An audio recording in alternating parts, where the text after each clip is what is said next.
حضرت ادریس علیہ السلام کے زمانے میں انسان بہت بدعمل ہو گئے تھے۔ فرشتوں نے بارگاہ الہی میں عرض کیا کہ مولا، انسان بہت بدکار ہیں اور یہ خلافت کے لائق نہیں ہیں، انہیں معزول کر دیا جائے، یا کم از کم خلیفہ یہ رہیں اور وزیر ہم، تاکہ ہم ان کے بگڑے کام سنبھال سکیں۔ رب تعالیٰ کا ارشاد ہوا کہ اس کو غصہ اور شہوت دیا گیا ہے جس سے زیادہ گناہ کرتا ہے، اگر یہ چیزیں تم کو ملیں تو بھی گناہ کرنے لگے۔ فرشتے بولے کہ مولا کریم، ہم تو گناہ کے پاس بھی نہ جائیں، خواہ کتنا ہی غصہ اور شہوت ہو۔ حکم ربی ہوا کہ اچھا، تم اپنی جماعت میں سے اعلیٰ درجے کے پرہیزگار فرشتے چھانٹ لو، ان کو غصہ اور شہوت دے دیتے ہیں، پھر امتحان ہو جائے گا۔ چنانچہ ہاروت اور ماروت جو بڑے ہی عبادت گزار فرشتے تھے انتخاب میں آ گئے۔ حق تعالیٰ نے ان کو یہ چیزیں یعنی غصہ اور شہوت دے کر شہر بابل میں اتار دیا اور فرمایا کہ تم قاضی بن کر لوگوں کا فیصلہ کیا کرو اور روزانہ اسم اعظم کے ذریعے شام کو آسمان پر آ جایا کرو۔ یہ دونوں 1 مہینے تک ایسے ہی آتے جاتے رہے۔ اتنا عرصہ میں ان کے عدل و انصاف کا عام چرچا ہو گیا اور بہت مقدمے ان کے پاس آنے لگے۔ ایک روز ایک نہایت حسین و جمیل عورت جس کا نام زہرا تھا، یہ ملک فارس کی رہنے والی تھی، اس نے اپنے خاوند کے خلاف مقدمہ دائر کیا۔ یہ دونوں اسے دیکھتے ہی عاشق زار ہو گئے اور اس سے برے کام کی خواہش ظاہر کی۔ اس نے کہا، میرا دین کچھ اور ہے اور تمہارا دین کچھ اور اختلاف ہوتے ہوئے یہ نہیں ہو سکتا۔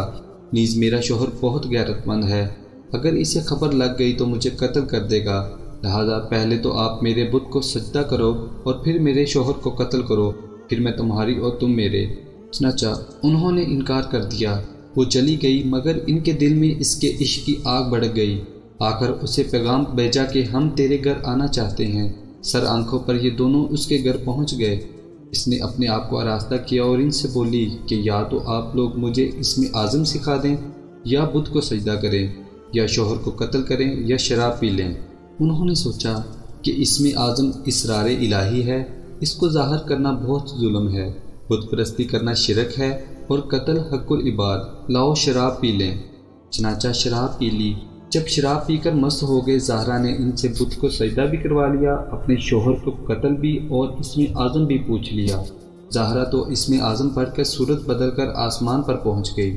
حق و تعالیٰ نے اس کی روح کو زہرہ ستارہ سے متصل کیا اور اس کی شکل زہرہ ستاروں کی طرح ہو گئی۔ جب ان کا نشہ اترا تو یہ اسم اعظم بھول چکے تھے اور اپنے کیے پر نادم و شرمندہ تھے۔ حق و تعالیٰ نے فرشتوں سے فرمایا کہ انسان میری تجلی سے دور رہتا ہے۔ یہ دونوں شام کو حاضر بارگاہ ہوتے تھے، پھر بھی شہوت سے مغلوب ہو کر سب کچھ بھول کر بیٹھ گئے۔ اگر انسان سے گناہ سرزد ہوں تو کیا تعجب ہے۔ تمام فرشتوں نے اپنی خطا کا اقرار کیا اور زمین والوں پر بجائے لعن طعن کرنے کے ان کے لیے دعائے مغفرت کرنے لگے۔ قرآن فرماتا ہے وَالْمَلَائِكَةُ يُسَبِّحُونَ بِحَمْدِ رَبِّهِمْ وَيَسْتَغْفِرُونَ لِمَنْ فِي الْأَرْضِ۔ پھر یہ دونوں حضرت ادریس علیہ السلام کی بارگاہ میں حاضر ہوئے اور شفاعت کے طالب ہوئے۔ آپ نے ان کے حق میں دعائے مغفرت کی۔ بہت روز کے بعد حکم الہی آیا کہ ان کو اختیار دیجیے کہ یا تو دنیاوی عذاب قبول کر لیں یا آخرت کا۔ حضرت ادریس علیہ السلام نے انہیں حکم الہی پہنچایا۔ انہوں نے عرض کیا کہ یا نبی اللہ، دنیا کا عذاب فانی اور آخرت کا عذاب عبدالآباد تک باقی رہے گا، ہمیں دنیاوی عذاب منظور ہے۔ چنانچہ اللہ تعالیٰ نے فرشتوں کو حکم دیا کہ ان دونوں کو لوہے کی زنجیروں میں جکڑ کر بابل کے کوے میں اوندا لٹکا دیں۔